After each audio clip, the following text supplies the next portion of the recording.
আজকে আপনাদের তৈরি করে দেখাবো ভেজ পরোটা, যা আপনারা বাড়িতে খুব সহজেই বানিয়ে নিতে পারেন। এই পরোটাটা আপনারা আপনাদের ডিনারে অথবা বাচ্চাদের লাঞ্চ বক্সে দিতে পারেন। তো চলুন বানিয়ে নেওয়া যাক। এটি তৈরি করে নেওয়ার জন্য প্রথমে আমি কয়েকটা আলু কেটে নিচ্ছি এরকম ছোট ছোট করে। আমার সমস্ত আলুগুলো কিন্তু কাটা হয়ে গিয়েছে। আবার একইভাবে কেটে নেব কয়েকটা গাজর।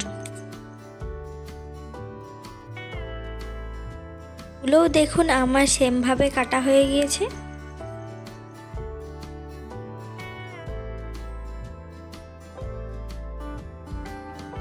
তারপর কেটে নেব কয়েকটা বিনস।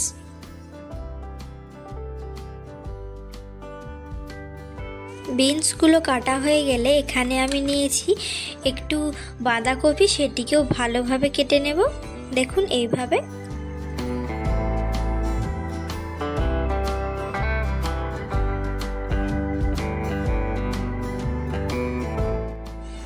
বাঁধাকপিটিকে কেটে নেওয়ার পর আমি এখানে পেঁয়াজ কেটে নিচ্ছি।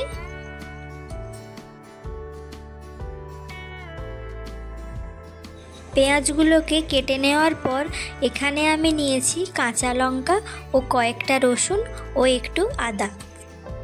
এবার সমস্ত কিছুকে ভালোভাবে কেটে নেব। এখানে কাঁচা লঙ্কা ঝালটা কিন্তু আপনাদের পরিমাণ মতো নেবেন।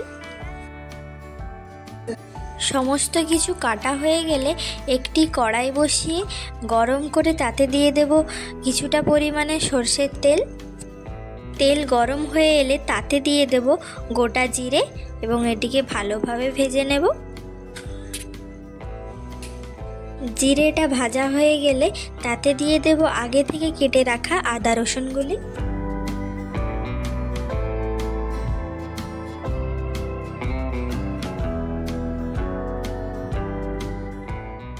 তারপর দিয়ে দেব পেঁয়াজ কুচি।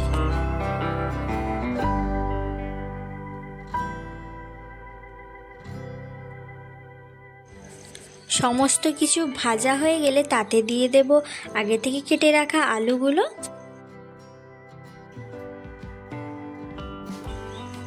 তারপরে দিয়ে দেব কেটে রাখা গাজর ও বিনসগুলো। এখানে কিন্তু আপনারা আপনাদের পছন্দের যে কোনো রকমের সবজি দিতে পারেন। সমস্ত কিছুকে ভালোভাবে মিশিয়ে নিয়ে তাতে দিয়ে দেব পরিমাণ মতো লবণ। আবারও সমস্ত কিছুকে ভালোভাবে মিশিয়ে নেব। তারপর দিয়ে দেব আগে থেকে কেটে রাখা বাঁধাকপি। এই বাঁধাকপিটিকে আপনারা সমস্ত সবজির পরেই দেবেন, না হলে এটি খুব তাড়াতাড়ি ভাজা হয়ে যাবে। এবার দিয়ে দেব পরিমাণ মতো হলুদ গুঁড়ো, লঙ্কা গুঁড়ো এবং জিরের গুঁড়ো। মশলার সঙ্গে সমস্ত কিছু সবজিকে ভালোভাবে মিশিয়ে নেব, ফলে পুড়ে যেতে পারে।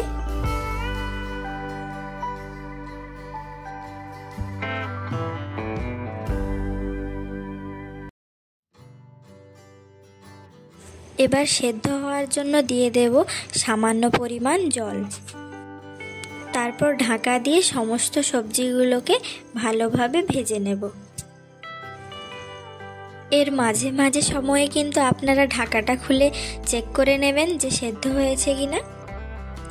আমার সমস্ত সবজিগুলো ভালোভাবে সেদ্ধ হয়ে গিয়েছে। এবার সব কিছুকে ভালোভাবে ম্যাশ করে নেব।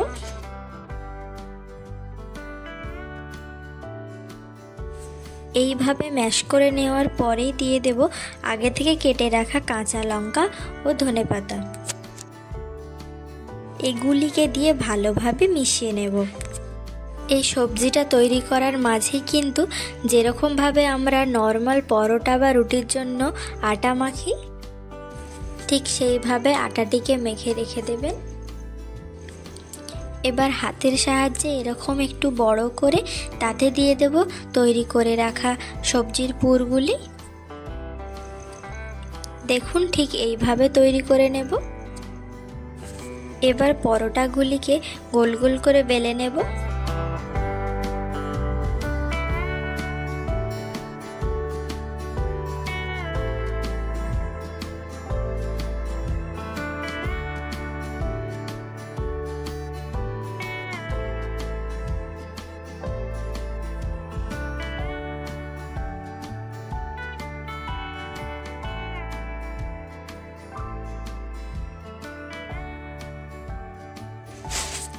পরোটাগুলি বেলা হয়ে গেলে এবার একটি প্যান বসিয়ে এটিকে গরম হতে দেব।